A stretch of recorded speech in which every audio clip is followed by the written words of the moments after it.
Welcome back mga kaltab. Ito na naman po ang inyong lingkod, si Mr. Destiny. At syempre panibagong update na naman po tayo. Panibagong mga kaganapan po sa social media. Sabi ko nga po sa inyo, dito lang po sa channel ni Mr. Destiny, marami na po kayo maintindihan, marami na po kayo mauunawaan. At syempre, kumbaga, malalaman ng buong istorya at buong kwento.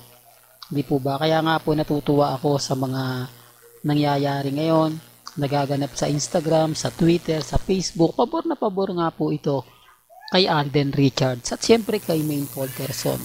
Maraming bumabatikos ngayon kay Mr. Destiny. Binabaha ngayon ako ng mga issue na talaga naman pong nakakatuwa. Issue na talagang mapapaisip ka ng gusto. Di po ba? Kasi alam nyo, sa totoo lang po mga kaaldab, ang tanong nga po ng iba, bakit nga naman kasi sa dinami-dami ng binaha, talagang Bulacan lang po ang pinuntahan ni Alden Richards. Bakit nga po ba sa Bulacan nga lang po ito pumunta? Di po ba? Hindi, real talk mga kaaldab. Kaya nga medyo syempre kaduda-duda rin. Kaya nga po yung mga ilang netizen nagdududa po. Di po ba nagdududa po sila na kumbaga alam nyo na mga kaaldab na sa dami-rami. Kasi po pwede naman po na sa party ng Cavite, yung malapit po kay Batangas. Hindi po ba kasi kung titignan nyo Bulacan, dadaan pa ng Paranaque, Taguig, Pasay, Mandaluyong. Hindi po ba halos susuyurin niya. O, tapos dadaan pa po rito sa Caloocan. Napakalayo nga po pero ang nakakatuwa yung interview sa kanya, malapit daw po sa puso niya ang mga taga Bulacan. Kaya napaisip din po yung ibang mga netizen. Ito yung sinasabi ko mga kaaldab. Dito po pumapasok ang istorya nila Alden at ni Maine. Po ba? Kaya nga po maraming mga kwento ang lumalabas.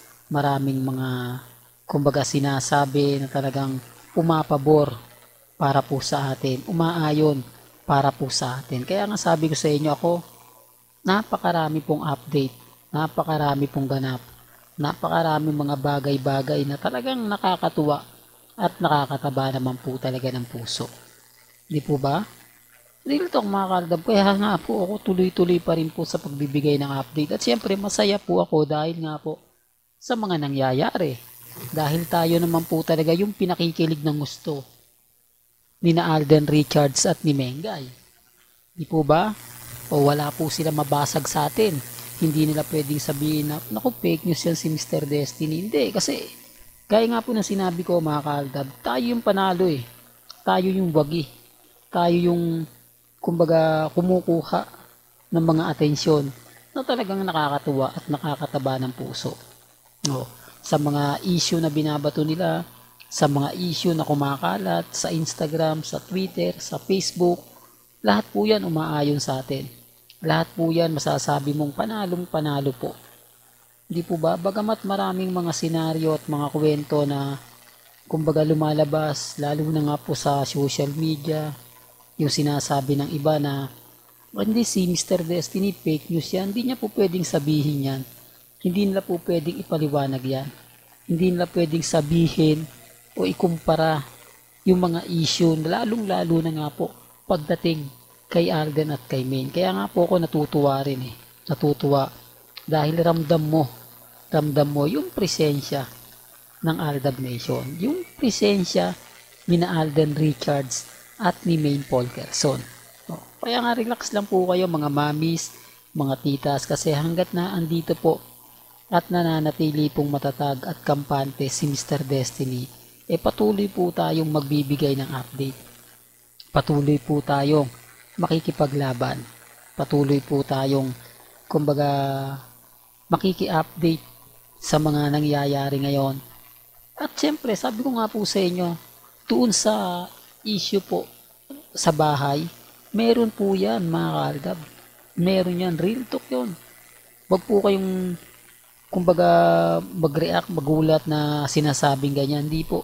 Dahil alam naman po natin na sina Alden Richards at si Maine Polkerson nga lang po talaga ang totoong nagsasabi at totoong nagpapaliwanag kila Mengay at kay Alden Richards. Taliwas po ito sa mga sinasabi at pahayag po ng iilan. Kaya nga po hindi ako basta-basta nagpapaapekto. Hindi tayo basta-basta nagpapatalo. Di po ba? Bagamat marami pong istorya ang lumalabas, okay lang po yan. Matatag pa rin po tayo. At least yung sinabi natin, pinaliwanag natin, yun po yung panalo. Yung mga bagay-bagay na talaga naman pong nakakataba ng puso. Hindi po ba? Sinasabi ko lang po ito mga kaaldab para lang po malinaw. Binibigyan ko lang po kayo ng konting idea para maintindihan naman po ninyo at mapaliwanag po ninyo. Kasi nga po, sabi ko nga po sa inyo, ako si Mr. Destiny 101%. Di po ba? Na kumbaga naandito lang, nag-aabang kung ano po yung nababalitaan ko, kung ano po yung nakikita ko, nababasa ko. Yun lang naman po yung ina-update ko po sa inyo.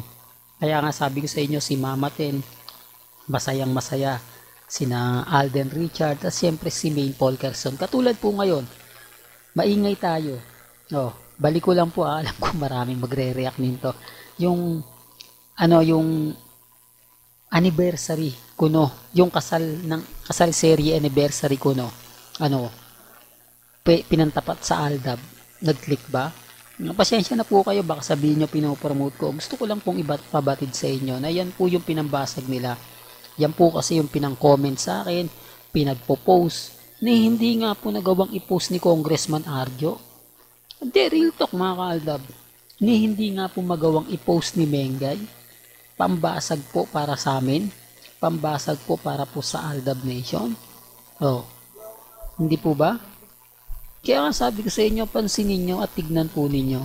Kayo magsasabi, kayo magpapatunay kung sino nga po ba talaga ang nagsasabi ng totoo at nagsasabi lang ng fake news. Bagamat maraming kwento ang lumabas, maraming istoryang kumbaga naganap at nangyari, ramdam pa rin po ninyo. Ramdam pa rin po ninyo yung mga sinasabi at pinapaliwanag ko. Kaya nga po yung mga komento na talagang mapapaisip ka, yung komento na hindi Mr. Destiny, kumbaga hindi totoo yan, fake news yan. Hindi. Andun yun, andun tayo, andun yung point na kumbaga tayo yung panalo. Andun yung point na tayo yung wagi. Di po ba? Na kahit bali-balik ta rin natin ang sitwasyon, na kahit sabihin natin na ganito ganyan, wala. Po ba? Tayo pa rin po yung panalo rito. Tayo pa rin po ang wagi sa labang ito. Kaya sa mga magsasabi pong wala po tayong ebidensya at resibo, ito na po ang buong istorya. Ito na po ang buong kwento at katotohanan. Depende na lang po yan sa pananaw at opinyon ng mga ilang kritiko. Hindi po ba? Well, hanggang dito na lang po ang ating latest updates. Kaya kung gusto nyo pa po ng pinaka-latest at sariwang update, abay dito lang po kayo tumutok sa channel ni Mr. Destiny para updated kayo sa mga bago at sa mga latest na i-upload po natin maya-maya lang. Hanggang sa muli, salamat po sa panonood at pakikinig.